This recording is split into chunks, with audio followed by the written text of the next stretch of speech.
This would be the time when I would turn things over to somebody else. It used to be our lovely Reverend Erica, who is now no longer with us because of good reasons. She's off doing all kinds of great speaking and empowering people in wonderful ways. But this segment, Compassion in Action, used to be hers. It's going to be transitioning to another one of our members. And today it is one of our members who is the featured Compassion in Action guest. And she is Fredessa Jaudon. Fredessa is a retired registered nurse. She's also a certified vegan lifestyle coach and educator. And a few years ago, she did something so brave and so fascinating. She's going to tell us about it today. Welcome, Fredessa. Thank you, Victoria, for inviting me to speak about two subjects dear to my heart. They are animal sanctuaries, in particular, the animal sanctuary I visited while in India, and my love of traveling. She invited me because I happened to mention to her after I viewed the film, A Prayer for Compassion, that the animal sanctuary at the end of the film was the very animal sanctuary I volunteered, and it is called Animal Aid Unlimited, or AAU, located in Udaipur, Rajasthan State, India.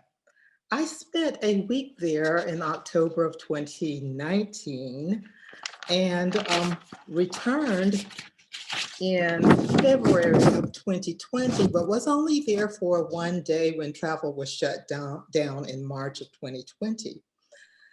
I must say, no one needs to travel that far to go to an animal sanctuary because we have many animal sanctuaries, probably in every state in the United States, and within driving distance of all of our homes. But since travel is what I like to do, why not do both when you're on your travels? I will be remiss if I don't mention how I came to learn to travel to Animal Aid. The company I've traveled with on various occasions is called Vegan Travel Asia by Veg Voyages. Not surprisingly, they were a sponsor of the first ever vegan festival in Nepal this past September, of which Rowdy Girl Renee traveled to and was a presenter. From the looks of her Facebook page, she really had a good time. The pictures you see are awards at an awards ceremony for Vegan Veg Voyages. Now, the man on the very right, he is Zach Lovis. Zach is a starting member of Veg Voyages, and he is one of the most compassionate, kind people I've had the privilege of knowing. So they have won awards, World Vegan Awards, as you see, Asia's Responsible Tourism Award, and Vegan Travel Awards.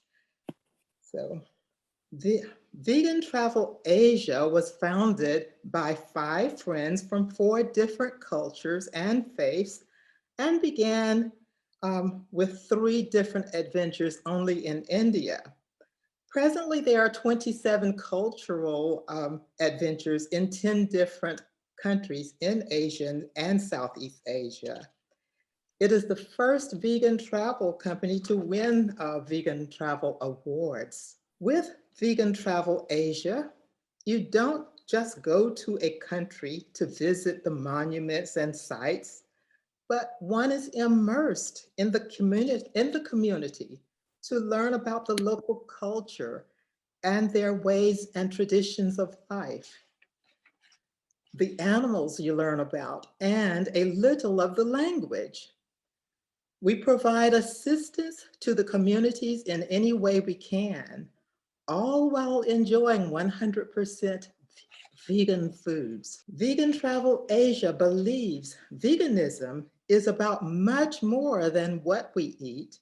Veganism is extended to how we treat other people, the animals, and the planet. If you're concerned about the carbon footprint we make while we travel there, don't be, because Veg Voyages has taken care of planting trees for that.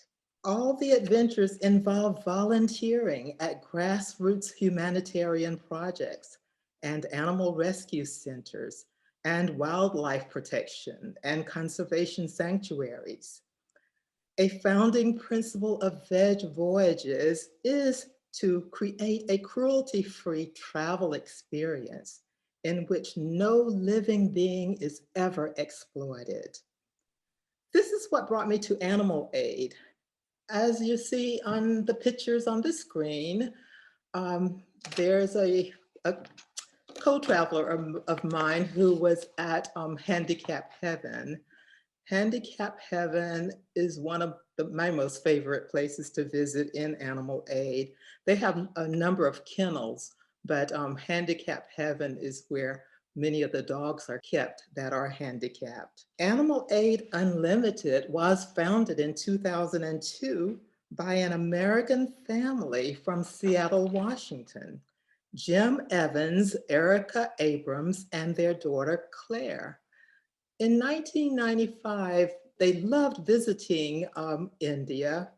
They loved it for the culture and the traditions, they thought, and then they thought they would move there full time. Little did they know, they would begin to see animals on the street who were injured or sick and had no veterinary services available. So after a lot of thought and hard work, Animal Aid was founded. The mission of AAU is to rescue and treat the ownerless street animals of Udaipur who have become ill or injured, and through their rescue, inspire the community to care for the lives of all animals. While I was there, I saw many animals in their care: dogs, cats, goats, sheep, chicken, water buffalo, and more. With no veterinary care or clinic, these injured and ill animals would die of treatable conditions. AAU has a helpline that is made available to the community to save the life of an animal. Every year, more than 16,000 animals are rescued and treated there. They have over 700 animals on their property in its care at any given time, and there's an average of 53 volunteers or visitors on any given day. AAU is such a glorious place to visit and volunteer. Being there is like being in a Model UN because volunteers from all around the world are helping. We may not speak the same language, but we speak the same, we're there for the same reason, for the animals. On site, street animals are rescued, medical care provided, surgical procedures are performed, including spaying and neutering. Sanctuary is provided in these ways, turning community action into action. They also provide outreach and education training programs with a cruelty response team that investigates cruelty and stops situations of abuse. Every single animal you meet at AAU was rescued because a kind resident of Udaipur took the time to stop and call Animal Aid to the rescue. Many of these people donate money for the animals. They stay with them until an ambulance comes for help. They help load the animals on the ambulance, and they visit while they're in their care. These actions happen 15 to 20 times a day. By volunteering at AAU, you are joining a team of dedicated animal protectors behind Udaipur's compassionate transformation. In closing, I will say the animals make it irresistibly easy to want to return there time and time again. So I encourage you to go to the website of Vegan Travel Asia and Animal Aid and check them out. Maybe you will want to visit there one day. I certainly want to go back. I Thank want you. to go with you. Thank Oh, you, Fredessa. thank you. Oh, that was just beautiful. Bless your heart.